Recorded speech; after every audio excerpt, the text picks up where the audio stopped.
개혁주의 예배학 강해한 서론입니다.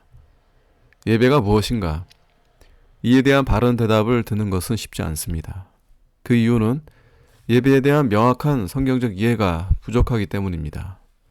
예배와 목적과 동기 그리고 내용 등을 성경적으로 바로 이해하고 있지 못하기 때문에 추상적으로만 알고 있는 예배를 드리는 것입니다. 그러면 하나님을 추상적으로 이해할 수밖에 없습니다. 예배의 주체는 하나님인가 아니면 회중인가? 다른 말로 바꾸면 예배는 하나님을 위한 것인가 아니면 회중들을 위한 것인가? 예배의 주체는 하나님이십니다.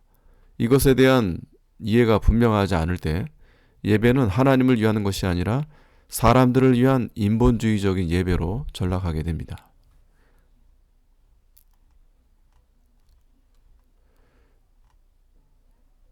제임스 몽고메리 보이스, 미국의 개혁주의 신학자이시며 목사님이신데 이렇게 말씀하십니다. 우리는 하나님께 예배하기 위해서 하나님이 누구이신지 알아야만 한다. 그러나 하나님이 먼저 자신을 우리에게 계시해 주시는 것을 선택하지 않으신다면 우리는 하나님이 누구이신지 알 수 없다. 하나님은 이미 성경에 이러한 계시를 해 놓으셨다. 이것이 바로 우리의 예배에서 왜 성경과 성경의 가르침이 핵심이 되어야만 할 필요가 있는 것인지에 대한 대답이다.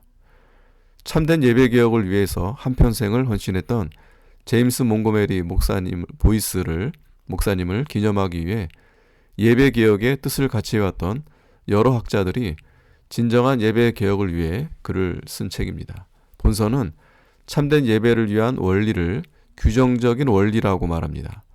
하나님의 말씀인 성경에 우리가 드리는 공동 예배의 원리와 방법에 대해서 분명하게 가르쳐 준다고 보는 것입니다. 성경만이 우리가 드리는 예배에 대한 유일하고 궁극적인 권위가 된다는 관점으로 볼 때 하나님이 받으시는 참된 예배를 위해서는 그분의 말씀인 성경의 가르침에 귀를 기울여야만 합니다.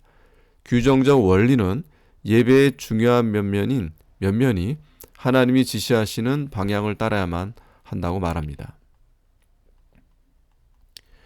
본서를 통해 이런 지적을 대하면서 오늘날 우리가 드리는 예배의 모습 속에 만연해 있는 인위적이고 인본주의적인 요소를 분명하게 깨닫게 됩니다. 예배학을 통해서 우리 믿음의 선조들과 개혁자들로부터 물려받은 교회사와 보배롭고도 풍부한 유산 속에서 예배를 위한 귀한 성경적인 원리를 만나게 될 것입니다. 그리고 참된 예배하는 합당한 방법은 하나님 자신에 의해 제도화되었다는 것과 하나님 자신의 특별한 계시인 성경은 공동 예배를 드리고 공동 예배에 접근하는 데 있어 가장 중요한 원리를 담고 있음을 깨닫게 되길 바랍니다. 예배하는 교회, 사람의 제일 가는 목적, 웨스트민스터 소요리 문답 1문에 하나님을 영화롭게 하는 것이며 그를 영원히 즐거워하는 것입니다. 존 스토트 목사님은 기독교인은 참된 예배가 하나님의 은혜를 통해서 인간이 행할 수 있는 지고하고 가장 거룩한 행위라는 것을 믿는다라고 말했습니다.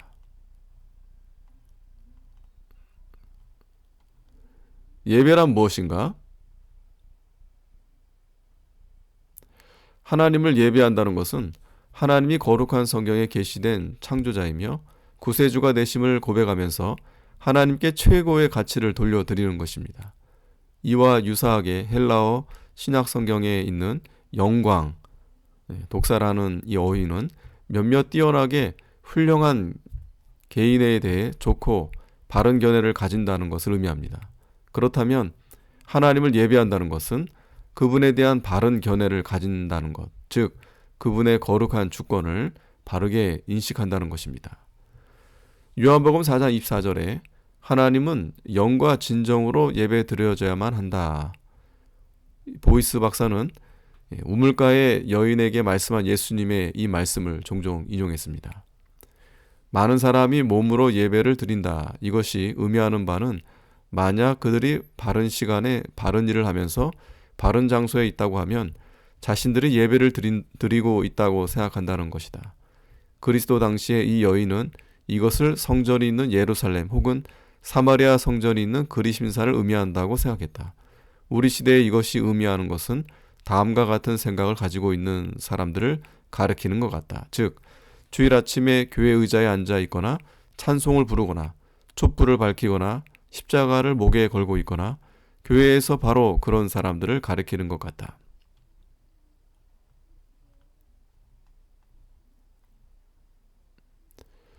이런 것은 예배가 아니라고 예수님은 말씀하신다. 이런 관례들은 예배를 위한 수단이 될 수는 있다. 어떤 경우에는 그 수단이 예배를 방해할 수도 있다. 그러나 그런 것 자체는 예배가 아니다. 그러므로 우리는 예배와 주일 아침에 우리가 하는 특별한 일과 혼동해서는 안 된다. 더욱이 우리는 예배를 감정과 혼동해서는 안 된다. 예배는 몸에서 기인된 것이 아닌 것과 마찬가지로 영혼에서 기인된 것도 아니기 때문이다. 영혼은 우리의 감정이 자리 잡고 있는 곳이다. 감정은 참된 예배에서 움직여질 수 있고 종종 그렇기도 하다. 때때로 눈물이 눈에 고이거나 기쁨이 마음에 넘쳐나게 되지만 불행하게도 그곳에 예배가 없을 수도 있다. 감정은 노래나 운명적인 연설에 의해서 움직일 수도 있지만 이렇게 해서 움직여진 감정은 하나님을 참되게 인식하고 그분의 방식과 본성을 좀 더 온전히 찬양하는 데는 아직 이르지 못할 수도 있다. 참된 예배는 하나님의 본성과 유사한 사람의 일부분인 영혼이 실제적으로 하나님을 만나고 그분의 사랑, 지혜, 아름다움, 진리, 거룩, 긍휼, 자비, 은혜, 권능 그리고 그분의 다른 모든 속성으로 인해서 그분을 찬양하는 것을 발견할 때만 이루어지게 된다. 보이스 박사는 예배가 하나님 중심에서 사람 중심으로 전환되는 것에 염려하는 말을 했습니다. 교회에서 성경적 권위가 상실되고 그리스도가 대치되며 복음이 왜곡되고 혹은 믿음이 변질될 때마다 항상 다음과 같은 한 가지 이유로 그렇게 되어왔다. 우리의 관심사항이 하나님의 관심사항을 대체했으며 우리는 그분의 일을 우리 방식으로 감당한다. 오늘날 교회의 삶에 있어 하나님 중심성이 상실되어 버렸는데 그것은 흔한 일이며 서글픈 일이다. 우리로 하여금 예배를 오락으로, 복음 선포를 매매라는 마케팅으로, 믿음을 과학기술로, 선한 것을 우리 자신에 대해 느끼는 좋은 감정으로, 그리고 신실함을 성공하는 것으로 전환하도록 만드는 것은 바로 이런 상실로 인한 것이다.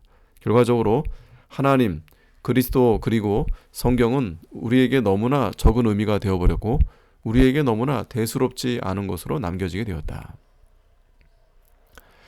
회복하는 유일한 방법은 우리 예배에서 하나님을 영화롭게 하는 것입니다. 이 목적을 위해서 제임스 보이스 목사는 제10장로교회에서 사용된 예배 순서를 강하게 옹호하게 되었는데 오늘날에도 여전히 사용되고 있습니다.